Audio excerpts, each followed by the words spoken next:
Black Ram 313. Supreme wisdom, number 2.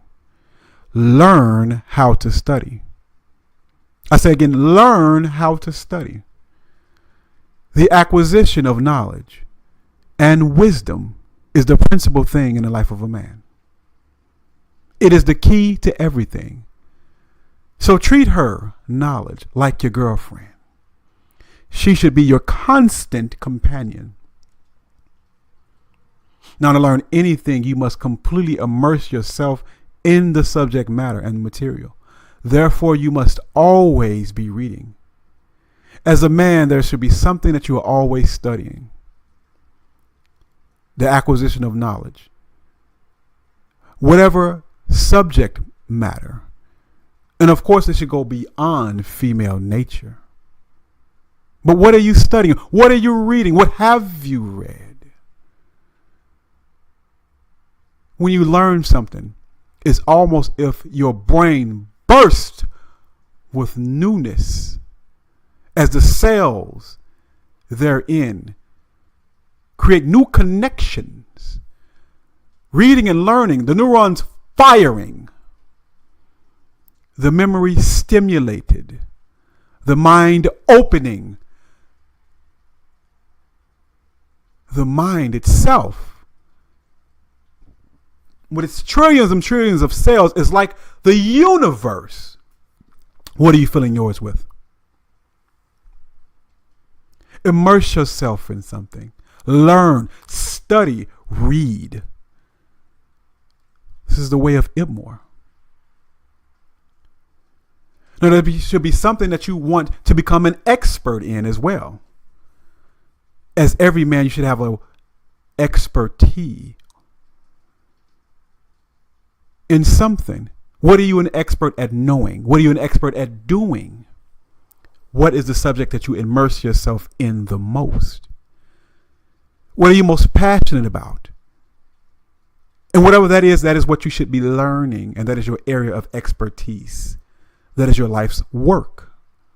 For me, it's the understanding of Scripture. For you, it may be something different. Whatever it is, you should always be reading, researching, and researching different things. Now, to thoroughly understand any subject, you must familiarize yourself with all the arguments for and against a particular object or a particular subject itself and compare the two. Comparison and contrast is the way to study and learn. And when you're comparing a subject for or against, you're weighing the evidence. Then it's your task to make the most logical, rational conclusion based off the empirical. What is the most sensible conclusion possible when you're researching a subject that has pros and cons against it? Unless it's something concrete like a type of mathematics or science. However, there are theories involved in any scientific process. Familiarize yourself with the cons and the pros, the fors and against. Theory A versus theory B. Now, it is your responsibility as the inquisitor to remove as much personal bias as humanly possible when studying any said subject matter. As much as possible. The acquisition of knowledge is the foremost duty of any man again, after that of self-preservation. In fact, the acquisition of knowledge is self-preservation. And there are certain questions as a man you should be able to answer. And your answer does not have to agree with mine either. Neither does mine with yours. For me, the most important question is, who is God? Who and what is God? That's my primary thought. Maybe something different from you. But when we go to acquire knowledge and wisdom, we are to make that effort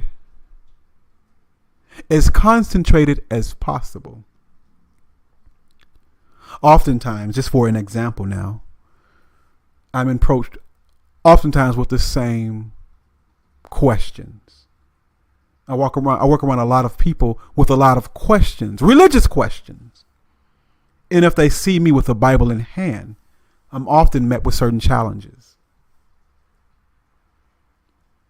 Just as an example now,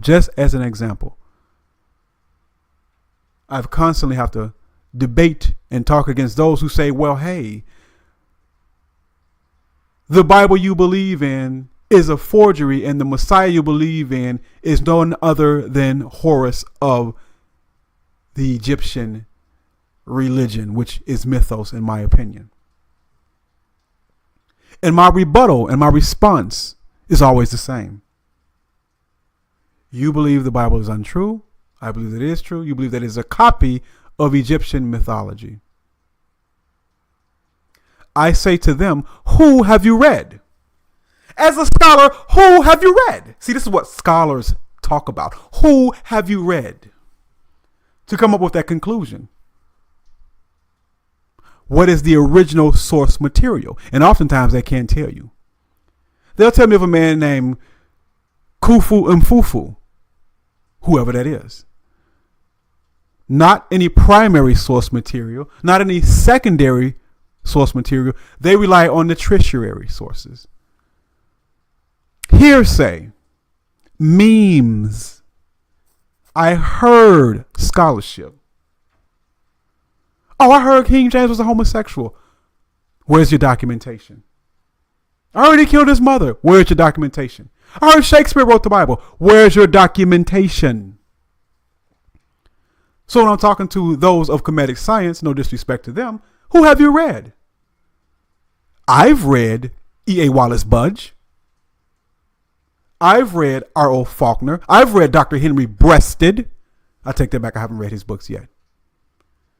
But who have you read, scholar? Have you read Breasted? Have you read Faulkner? Have you read E.A. Wallace Budge? Have you read the coffin text? Have you read the pyramid text? Have you read the Book of the Dead? Have you done your primary source material reading and comparisons to the biblical text? And oftentimes the answer is no. Black men, we need to have scholarship. Men in general, we need to have some sort of scholarship. If you're going to have an opinion, let it at least be an informed one. Now, if you come to me after studying, after research, and I'm not talking about Google and Wikipedia scholarship, after you have studied and you come to a conclusion and a viewpoint that you can support now, out of respect, even if your research and your conclusion is different from mine, I can respect you, but I cannot respect pseudo Google meme scholarship when you're arguing with me. I believe it was John Henry Clark saying, Dr. John Henry Clark saying that I debate my equals, all else I teach. So if you're not scholarly, if you're not reading and researching, it is unfair, disingenuous, cheap, punkish to have an opinion based off of hearsay, which means your words have no value. You have nothing but empty rhetoric. Who have you read? What have you studied? How far has your research gone? And anyone with the Bible in their hand, ask them that same question. How sure are you about the accuracy and validity of the Bible you claim to believe in? I have answers, do you? I've done the research, have you? So before you condemn the biblical text, how much research have you done? What are the original languages of the Bible written in? Name some of the ancient manuscripts that the modern English version has derived from. Can you do that? If not, don't challenge me. Now I can teach you, but don't challenge me unless you've done the comparative study and the research and the work. How can you have a conclusion, man? Where's your integrity intellectually? Think on these things, man. Study. Study. And as men, I can accept your conclusion if you've done so. Rise up. Come up with a standard now. Raise the bar. Up your game. If you're not having anything intellectual to say, why are you saying it? Empty scholarship, pseudo scholarship, hearsay. You might as well be a female. If you are Ibmore and you have an opinion, it should be not only a well thought out one, but a studied and researched one. Step it up. Step your game up, man. Study. In conclusion, this is the way of Ibmore. Wisdom is the principal thing. Therefore, get wisdom. And with all thy getting, get an understanding. Proverbs chapter 4, verse 7. That is your supreme wisdom. Black Ram, out.